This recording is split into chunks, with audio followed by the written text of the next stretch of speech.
alcanzaste boletos para el Gran Premio Mexicano? En el F1 Fanzone GNP, vivir es increíble. Podrás vivir la emoción en pantalla grande desde el Parque Bicentenario, con actividades únicas, shows, food trucks y conciertos al final de cada día. Adquiere tus accesos en Ticketmaster desde 650 pesos. Asesinos es una producción original de Podimo que hoy puedes disfrutar donde quiera que escuches tus podcasts gracias a Troop. Si quieres descubrir cientos de producciones originales, descarga Podimo, donde te esperan miles de audiolibros y la mejor experiencia de entretenimiento en audio. Podimo, la principal plataforma de podcast y audiolibros en español. Podimo, las mejores historias en audio.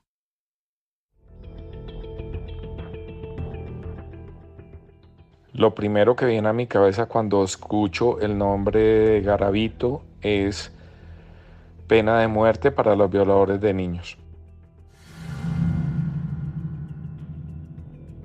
La zona rural de la Sierra Colombiana produce el café admirado por el mundo, pero también fue, a partir de los años 60, el escondite perfecto de la guerrilla de las Fuerzas Armadas Revolucionarias de Colombia, Ejército del Pueblo, mejor conocida como las FARC. Una zona afectada por diversas guerras civiles y todo tipo de violencia desde principios del siglo XX. Ese justamente fue el lugar de nacimiento de Luis Alfredo Garavito Cubillos un 25 de enero de 1957. El mayor de 7 hermanos, hijo de Manuel Antonio Garavito y Rosa Delia Cubillos. Su nombre aún resuena en el imaginario colectivo de Colombia. Y aunque en otros rincones de América Latina tal vez no, después de conocer su historia, seguro lo hará.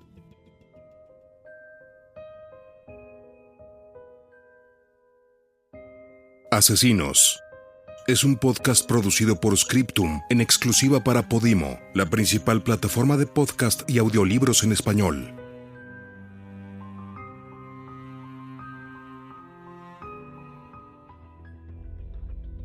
Víctima de la violencia generada entre la guerrilla, el ejército y los paramilitares, en un país en el que se toleraban masacres hacia los campesinos, la familia decidió abandonar Génova, un municipio de tan solo 10,000 habitantes, y mudarse al pueblo de Ceilán, de tamaño similar.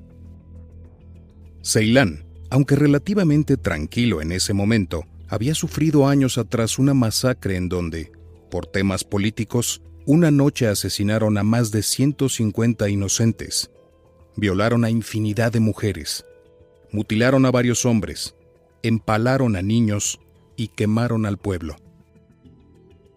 En cierta forma, llegaron a un pueblo maldito, en cuyas calles aún latía el dolor. En casa del niño Garavito la situación reflejaba las condiciones sociales de la zona, mucha violencia de género e intrafamiliar. Si, como dicen, infancia es destino, el de Garavito ya estaba escrito.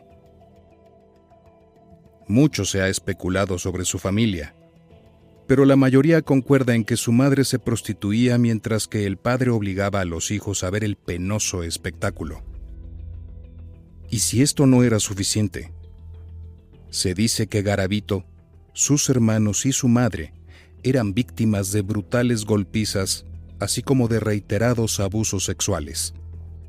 El lugar en donde más seguro tendría que estar era su infierno. El resultado era obvio: ataques de ira, paranoia y psicosis. Según sus propias palabras, mi papá no dormía con mi mamá, dormía conmigo. Él me bañaba. Tengo un recuerdo vago. Era de noche. Él como que me acarició, me tocó las partes íntimas. A ese señor nunca lo quise. Lo veía como un verdugo. A todo eso habría que sumarle, según sus palabras, fuertes golpizas y torturas que incluían quemaduras con velas, cortes con navajas o golpes con palos mientras Garavito estaba atado a un árbol. Uno pensaría que, fuera de la casa, en la escuela, Garavito tendría un respiro, pero su naturaleza tímida e introvertida lo hizo blanco de burlas y acosos por parte de sus compañeros, quienes utilizaron su apellido para molestarlo al apodarlo Garabato. Su desempeño escolar también era más bien mediocre. Los abusos continuos, la frustración e impotencia creció a tal punto que a la tierna edad de 8 años decide huir de casa y se dedica a vagar por las calles y sus fortuitos caminos. La moneda caería en el lado equivocado cuando un hombre le ofrece comida y un lugar donde dormir, solo para ser llevado a una casa abandonada donde sería, de nueva cuenta, abusado sexualmente y dejado a su suerte. La necesidad de cobijo lo obligó a buscar refugio con una pandilla callejera que se dedicaba al robo de transeúntes, comida y autos. Cansado de esa vida delincuencial y errante, en la que tampoco logra destacar, y con el estómago vacío, decide regresar a casa. Imaginamos qué pensó en el dicho de «más vale malo por conocido que bueno por conocer». La cosa en casa no había cambiado, y aunque por momentos suena exagerada la historia en su propia voz, no es descabellado creer que, a los 12 años, un vecino en el que empezaba a confiar, hombre aparentemente probo, dueño de la farmacia del pueblo, lo torturó y abusó sexualmente de él. Según su testimonio, la infernal rutina sexual duró aproximadamente 2 años.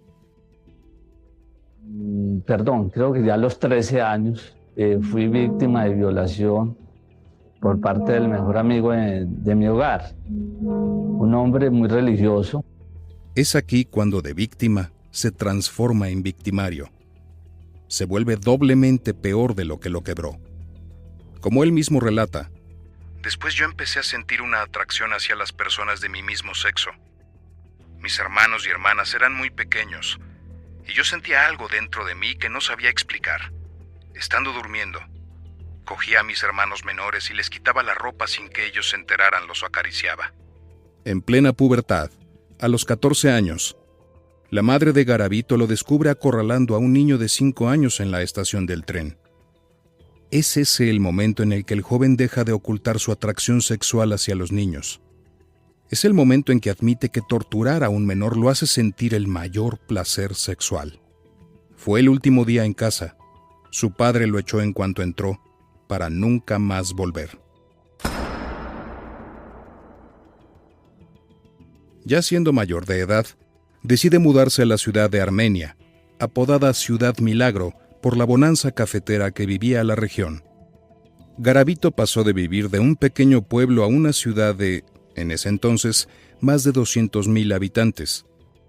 Logra conseguir empleo en una panadería y, al terminar la jornada laboral, solía tomarse un par de cervezas y caminar al Parque Valencia, en el corazón de la ciudad, y conocido punto en donde compraba favores sexuales a niños y adolescentes que se prostituían por unas monedas.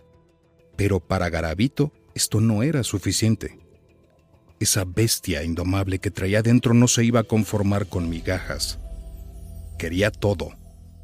Y es así que, a principios de los años 80, cuando tenía aproximadamente 25 años, Garavito comienza a hacer rutina el trasladarse a Quimbaya, a solo 14 kilómetros de Armenia, y privar de la libertad a varones menores de edad, para posteriormente abusar de ellos. Bastante. Antes de yo matar, cometí muchas violaciones, ¿verdad? Pero paulatinamente esto dejó de ser suficiente y su creciente y trastornado apetito sexual lo impulsó a usar cuchillas para tasajear los brazos de sus víctimas. Probablemente ahí fue donde su mente hizo conexión entre el dolor ajeno y el placer propio. Conexión muy frecuente en casos como el de Garavito. Aunque, por la misma naturaleza y atrocidad de los casos, no hay cifras oficiales, se intuye que entre 1980 y 1992, Garavito logró abusar sexualmente de un niño por mes. Es decir, que en poco más de una década, desbarató la inocencia de más de 144 niños. Y yo vi, en esa obsesión que tenía por poder y por dinero, que esa era como una opción muy buena. Y opté por vender el alma al diablo. Y resulta que al yo hacer ese pacto, oigo una voz. En ese momento se corren las cortinas, se me para el pelo y entro en una psicosis y oí una voz que me decía que qué quería. Y yo le dije, quiero poder. Y dijo, ¿me quiere servir? Le dijo, quiero servirle a usted, le vendo mi alma al diablo. Y así fue que yo, en octubre del año 92, estando en la ciudad de Cali, siento que algo se me posesiona. Y oigo una voz que me indica que me fuera para Jamundí y cometo mi primer homicidio.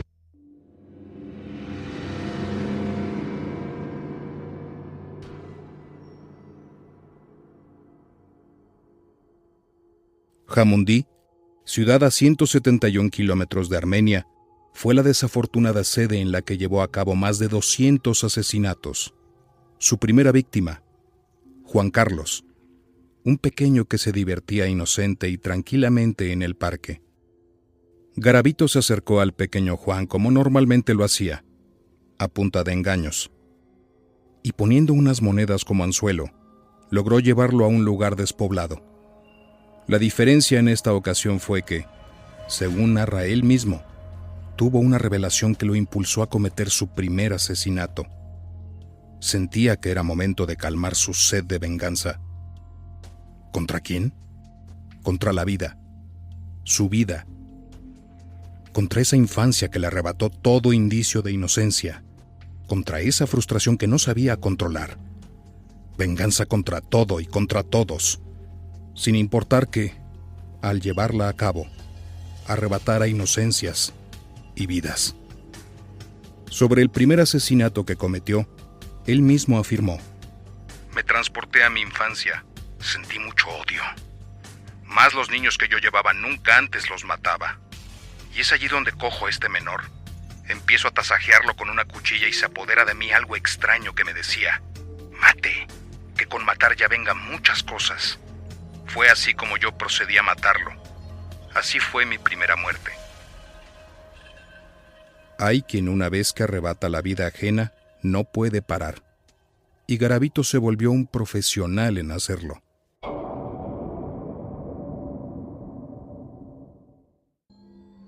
Su modus operandi se dividió en dos grandes métodos.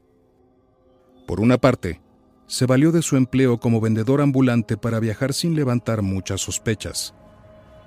Su ruta del terror incluyó muchos departamentos de Colombia, como Valle del Cauca, Boyacá, Meta, Quindío y otros más. Tal fue su imparable e insaciable necesidad que incluso cruzó la frontera hacia Venezuela y Ecuador. Por otra parte, en su intento por generar empatía con los cuidadores de los niños, Garavito se hizo pasar por representante de fundaciones que ayudaban a menores.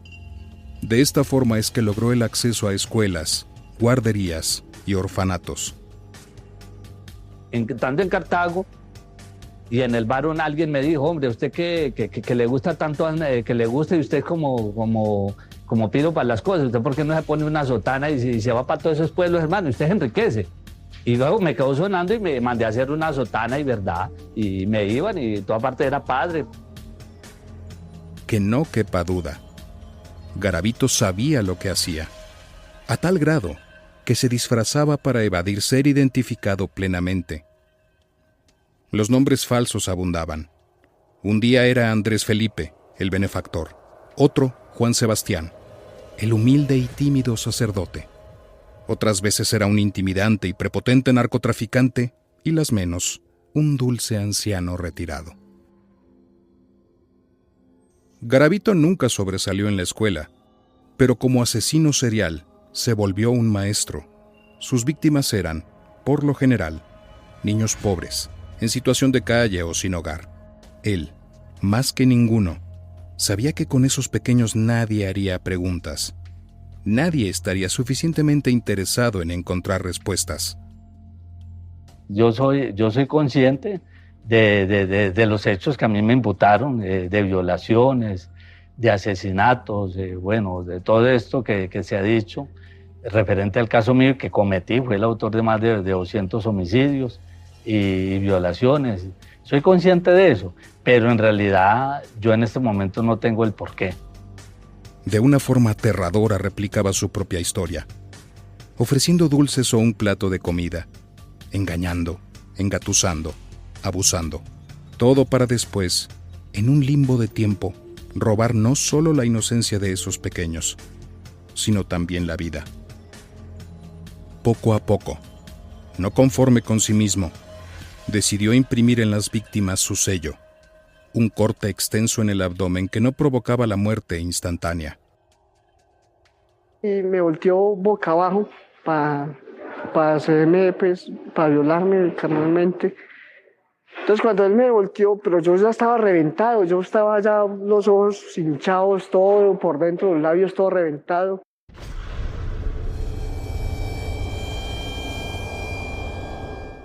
Su ritual comenzaba con la ingesta de un sorbo o media botella de aguardiente o brandy. Luego llevaba a sus víctimas a zonas apartadas y allí, tras amenazarlas con un cuchillo, comenzaba la tortura. Los investigadores dicen que mientras abusaba de ellos, las puñaladas transcurrían como interludios de la estocada final, una cortada profunda en el vientre o en el pecho.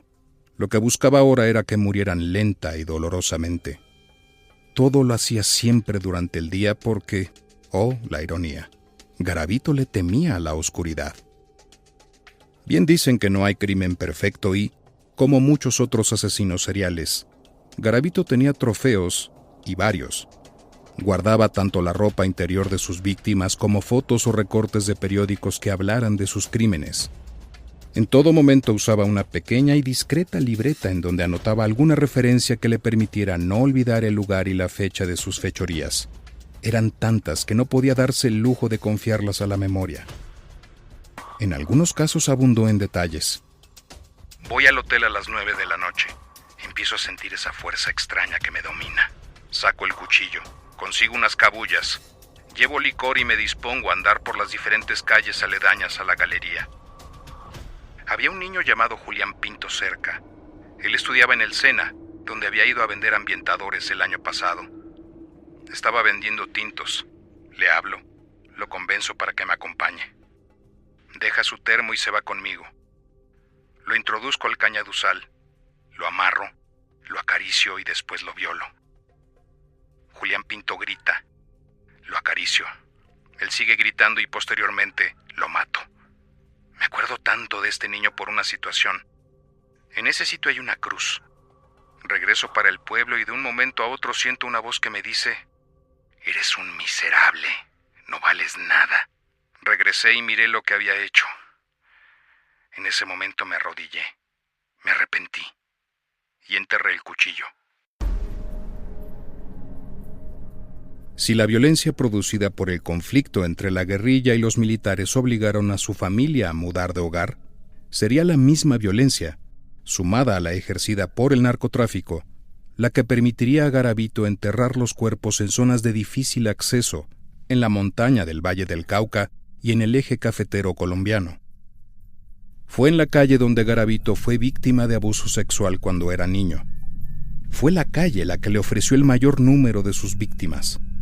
Fue la calle la que lo llevaría a prisión.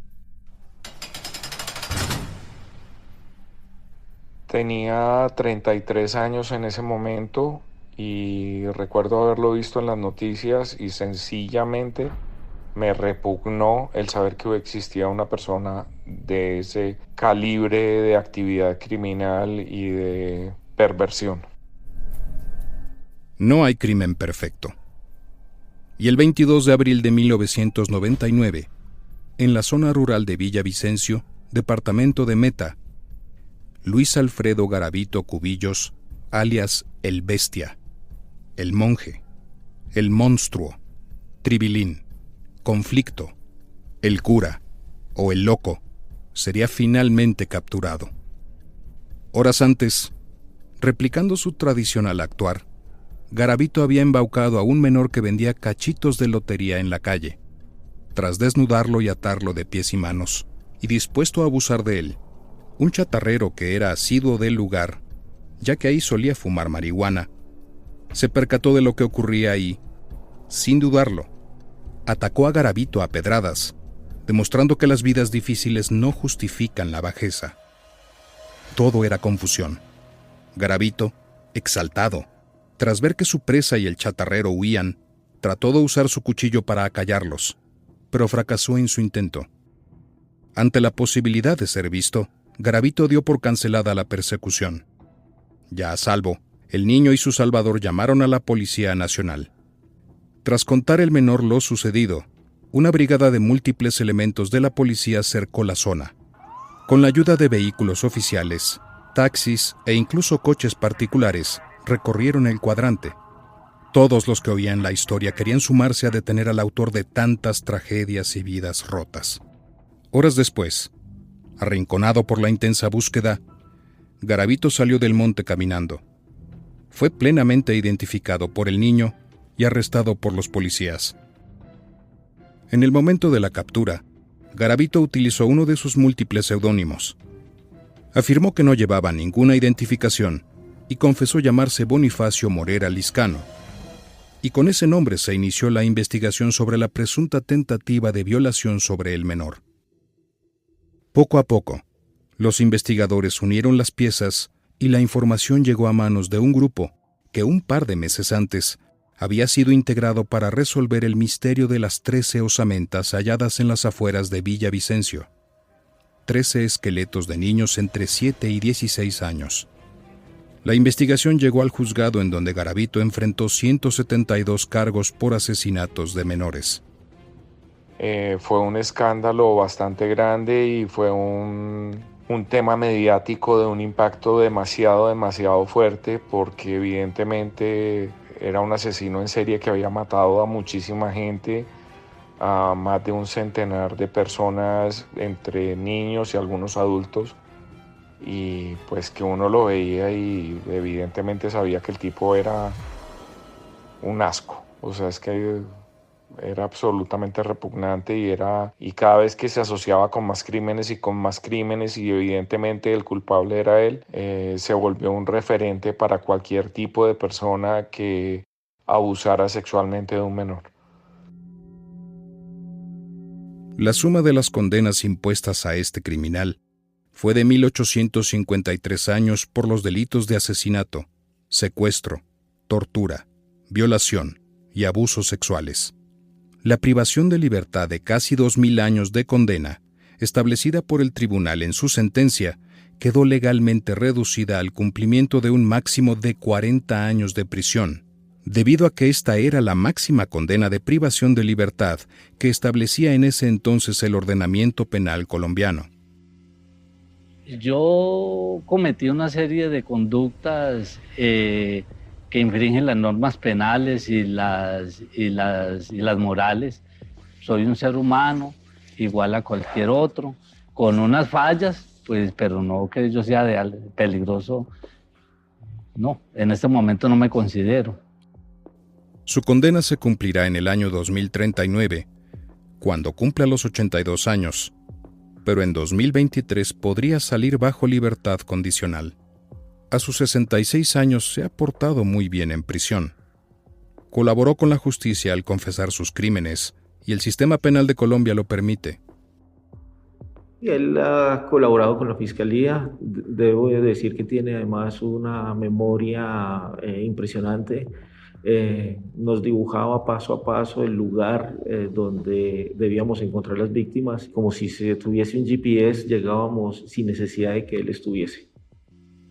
Sin embargo, si bien la ley pudiera estar de su lado, en marzo del año de la pandemia, 2020, Garavito fue trasladado al Hospital Rosario Pumarejo de López en Valledupar, tras presentar un cuadro de leucemia no especificado.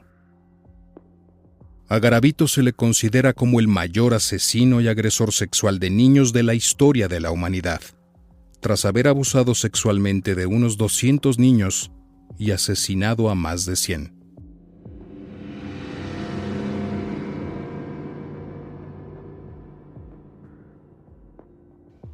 Hoy en día aún es recordado Garavito por la sencilla razón que con el proceso de paz muchos de los comandantes de las FARC están acusados de, aparte de reclutamiento de menores, de violación a menores y de asesinatos y muchos casos. Entonces todo el tiempo se pone como referente que esos comandantes de las FARC que el día de hoy son senadores de la República, haberlos puesto ahí es exactamente igual a haber perdonado a Garavito y haberlo puesto en el Senado. O sea, todo el tiempo su nombre se trae a colación porque obviamente los otros tienen encima múltiples actividades criminales.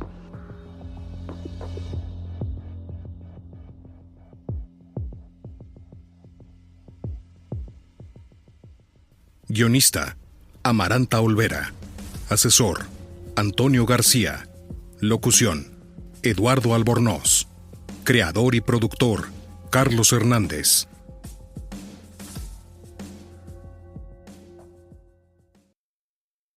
Asesinos es una producción original de Podimo que hoy puedes disfrutar donde quiera que escuches tus podcasts gracias a Troop.